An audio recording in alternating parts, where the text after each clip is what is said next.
यड्राव येथील दुग्ध प्रक्रिया कंपनीत भीषण आग, लाखोंचे नुकसान.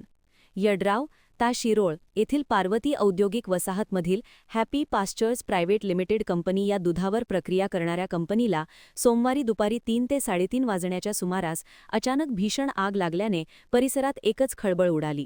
आगीचे नेमके कारण समजू शकले नसले तरी या दुर्घटनेत बॉयलरसाठी साठवून ठेवलेले उसाचे पाचट, ज्वलनशील साहित्य तसेच इतर वस्तू जळून खाक झाल्या. या घटनेत कंपनीचे लाखो रुपयांचे नुकसान झाल्याचा प्राथमिक अंदाज व्यक्त करण्यात आला आहे. घटनेची माहिती मिळताच नागरिकांनी तातडीने मदतकार्य सुरू केले. दरम्यान इचलकरंजी महानगरपालिका व जयसिंगपूर नगरपालिकेच्या अग्निशमन दलाच्या 2 गाड्या घटनास्थळी दाखल झाल्या. अग्निशमन दलाच्या जवानांनी तत्परतेने परिस्थिती नियंत्रणात आणण्यासाठी शर्थीचे प्रयत्न केले. जवळपास 2 तास चाललेल्या प्रयत्नांनंतर आग आटोक्यात आणण्यात यश आले. सुदैवाने या दुर्घटनेत कोणतीही जीवितहानी झाली नाही. प्रत्यक्षदर्शींनी सांगितले की सुरुवातीला कंपनीच्या मागील बाजूस धूर निघताना दिसला आणि काही क्षणांतच आगीने रौद्ररूप धारण केले.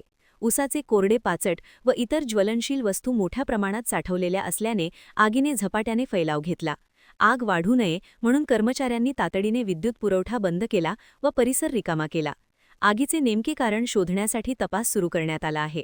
प्राथमिक अंदाजानुसार शॉर्ट सर्किट किंवा उष्णतेमुळे आग लागली असावी अशी शक्यता व्यक्त केली जात आहे. असली तरी अधिकृत कारण अद्याप स्पष्ट झालेले नाही. या घटनेमुळे औद्योगिक क्षेत्रातील सुरक्षा उपाययोजनांबाबत पुन्हा एकदा प्रश्नचिन्ह निर्माण झाले आहे. कारखान्यांमध्ये अग्निसुरक्षा यंत्रणा अधिक सक्षम करण्याची गरज असल्याचे मत नागरिकांकडून व्यक्त होत आहे.